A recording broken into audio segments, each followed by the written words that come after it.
Uganda, and feel at home wherever I'm going to be. And then my name is Noah. Nice to meet you all.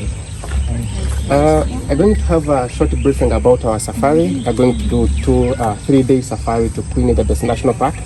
We are starting the safari starting from here right to the airport, and then we shall drive to Queen Elizabeth National Park. It's around 230 kilometers, 250 kilometers from here. And then we are going to drive around 7 hours drive. But in the 7 hours, we shall be having some stopovers for short calls, and in case you want to do some shopping. It's all fine. You can let me know just before the time. I get the inconvenient places, where you can stop. Because we have some recommended places that where we always do the stopovers. Not everywhere, but unless if you want to use some of the African ways, like the bush toilet, you can stop anywhere, okay? Yeah. And in case you want to do some exchange, like to get in Ghanaian shillings, please let me know. We have got the banks that we recommend, and then some other forex bureau that you can get into shillings. In case you want to do shopping, then it's all well. You do the shopping and on the way, okay? So while you're driving to Queen Elizabeth National Park, we are going to have lunch in Fort Portal. It's nicknamed as a tourism city, but sometimes people within the Fort Portal town are nicknamed as wild animals too. Not because of their appearance, but because they live in between the 4 national parks. There they have got Chibari National Park, Queen Elizabeth, Semuriki National Park, and then the Mount Rwenzori. So because they're in between the 4 national parks, they're also nicknamed to be animals. So if we get there, please feel okay. And if someone says you are also an animal, it's fine, okay? And from here to Queen Elizabeth National Park, then Queen Elizabeth National Park, it was before, some time back before being called Queen Elizabeth National Park, it was called Kazinga.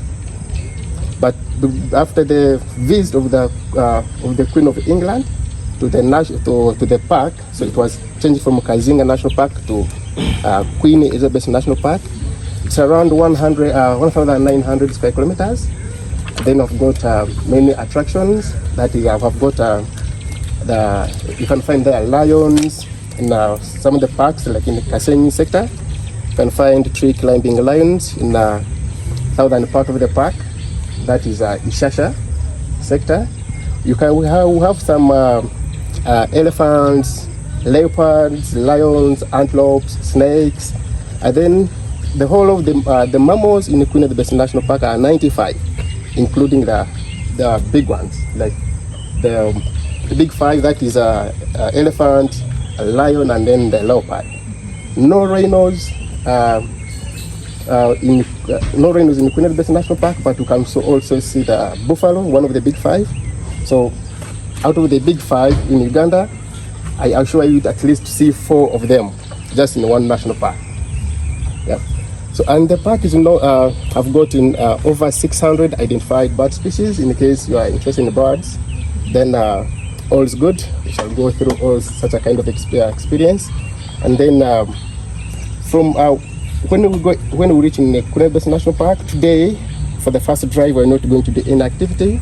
So we're going to do the activity in the next day, where we shall have a game drive in the morning, and then afternoon we'll do a boat cruise or a boat ride. Sometimes people call it nicknamed a boat slide. So if you say a boat cruise or boat ride or boat slide, please, it's the one thing. Don't get mistaken or be confused, okay? So on the boat ride, we expect to see almost the same, the one that we see in game drive, but because we are being on water, we see now aquatic animals. I don't know if you know what aquatic animals are. Yeah. Those are the animals that lives in the water.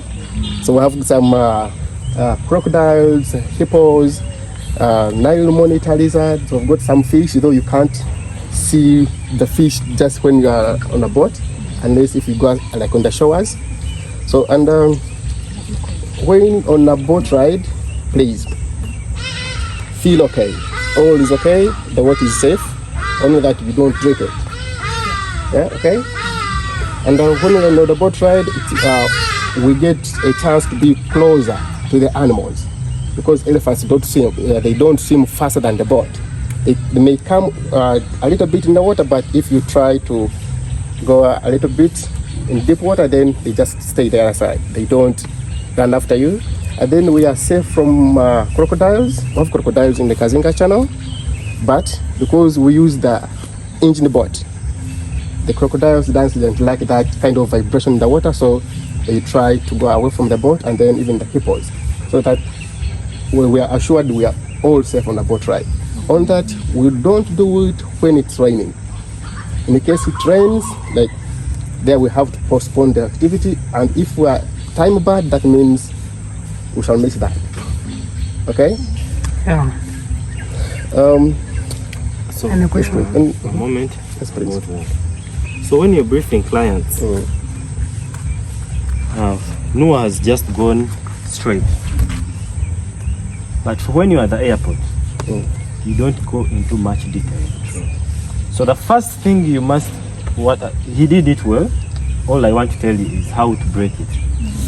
So when you explain to a client, for example, you welcome them. After welcoming them, you greet them if they are fine. After greeting them, you introduce yourself and maybe home to Africa. After doing so, you ask them if now, this is now you as a guide.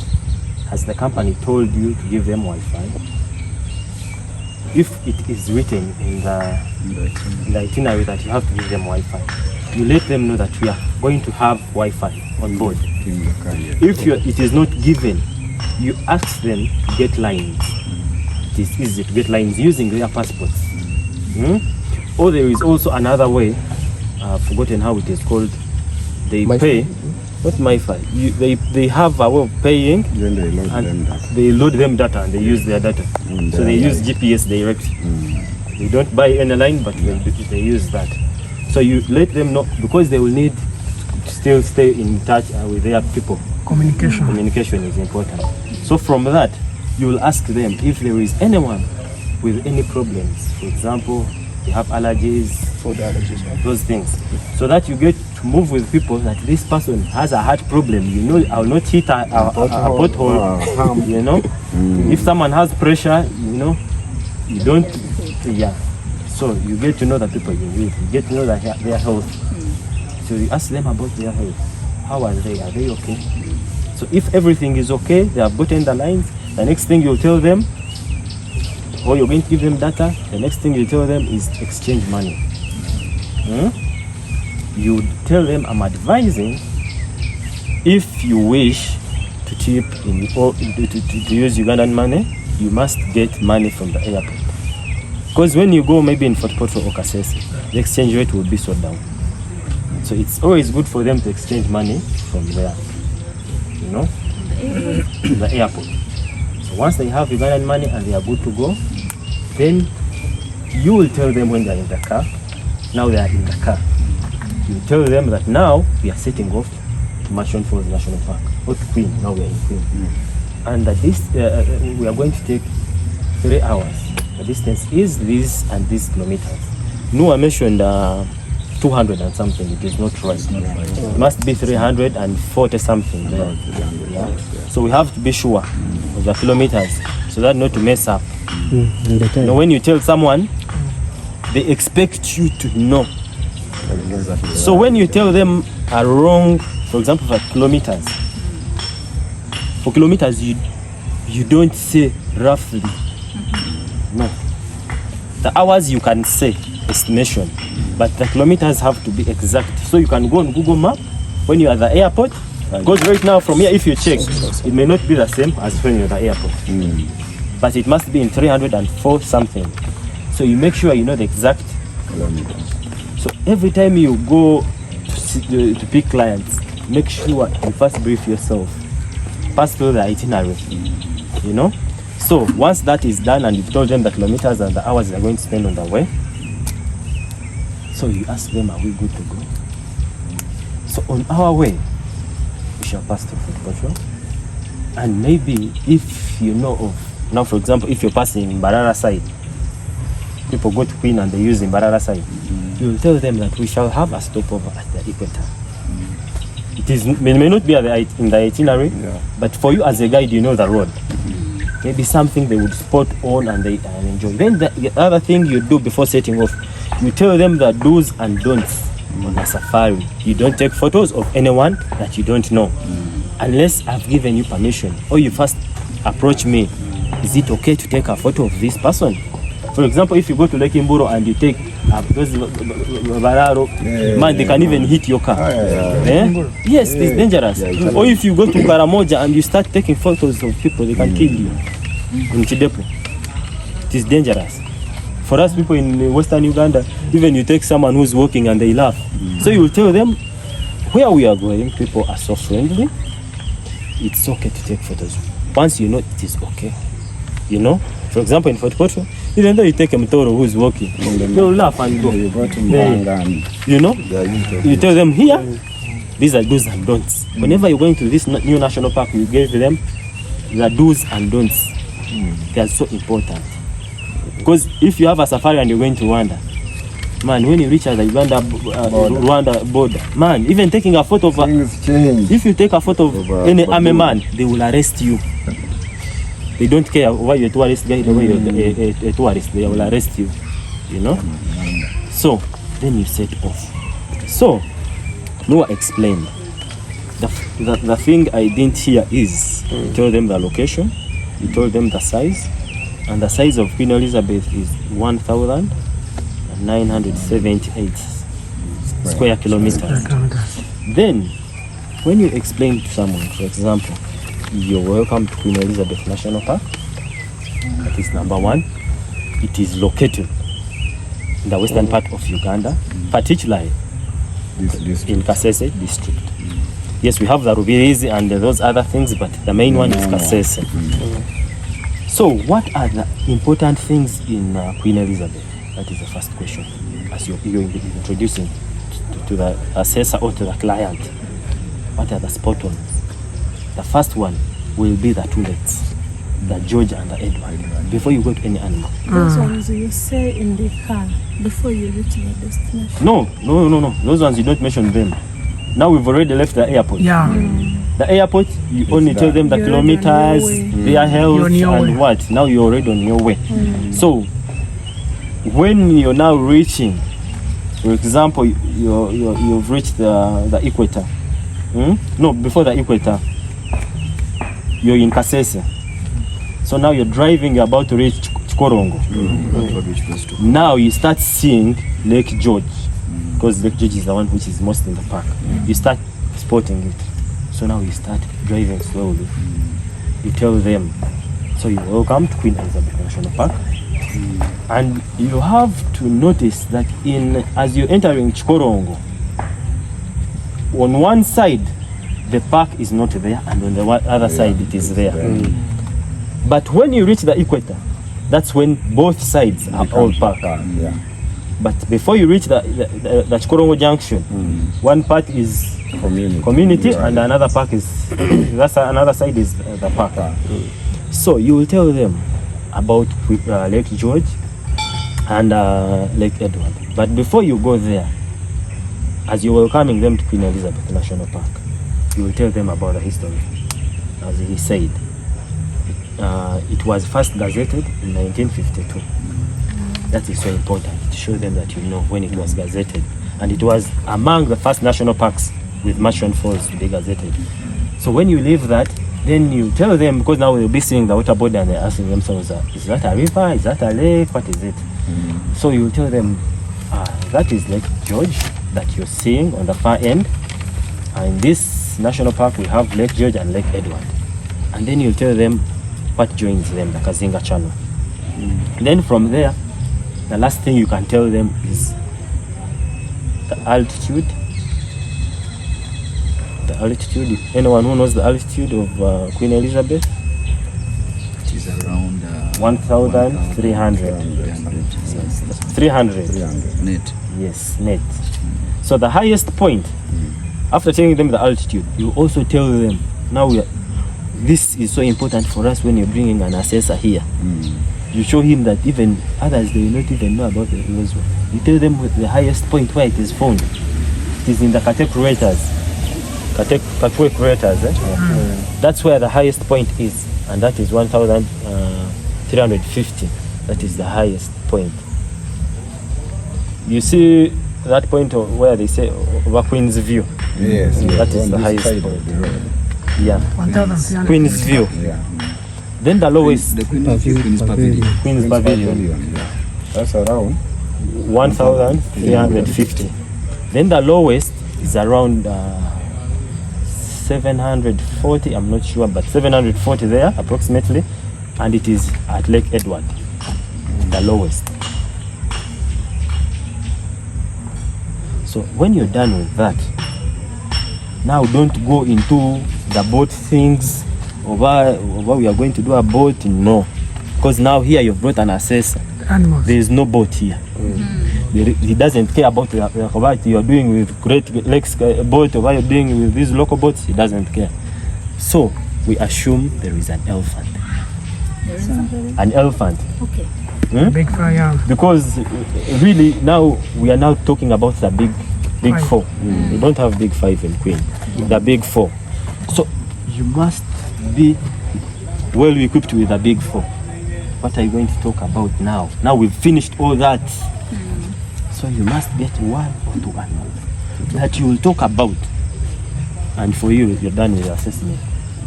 One or two.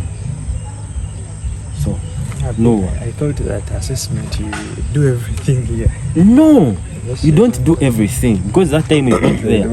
Do you think you have a whole hour? And how many? Because one day we shall do on 20th. We shall 21st. We shall do theory. The next day is practical. So they don't have an hour for you. The least you have is 30 minutes. Even if it's too much, like maybe 20 for practicals.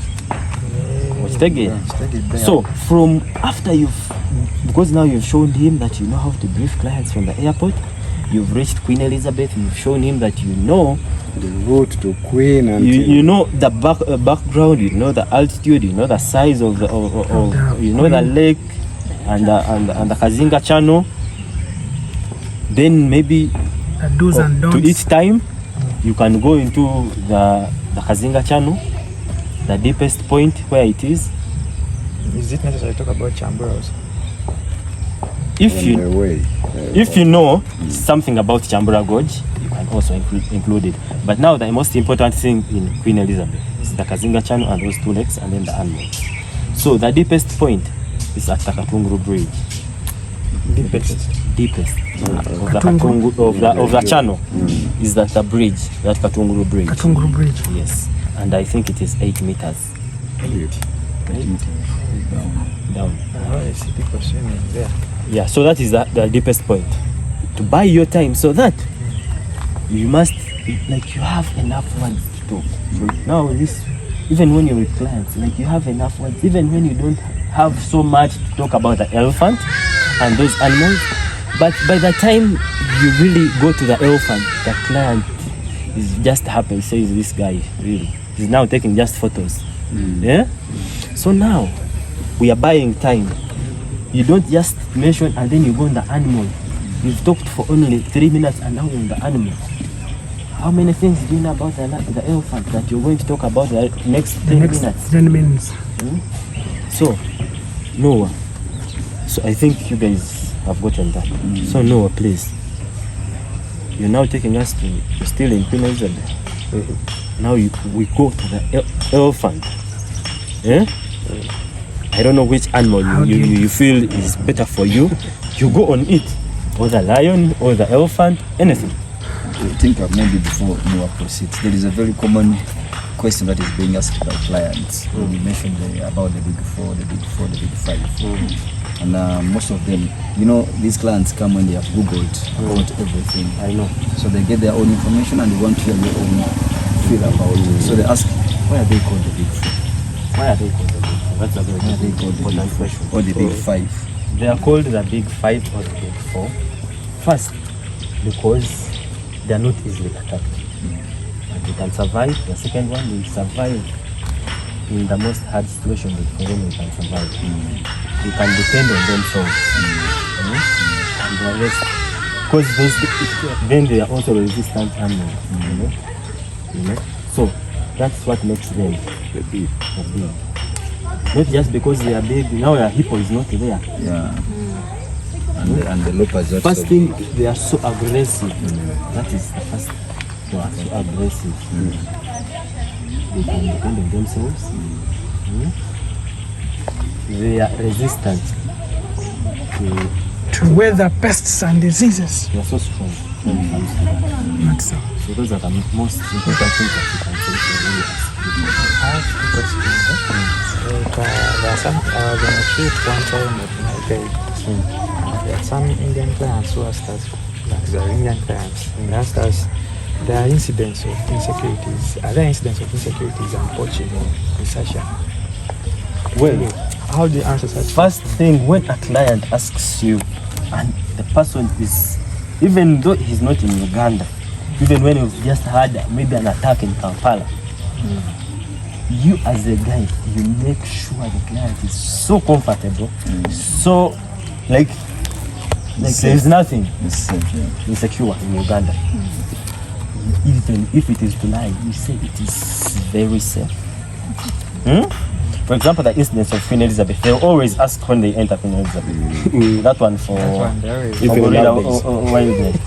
So you tell them, you make sure you talk to them and make sure they don't get any insecurities. First of all, you tell them, no, we have had this and this. Like maybe Ishasha is not safe.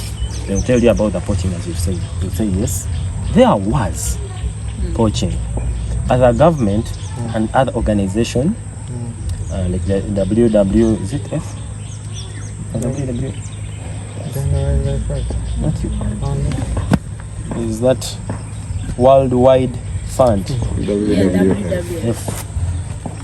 In collaboration with that organization, we've managed to see that poaching is out of our national parks.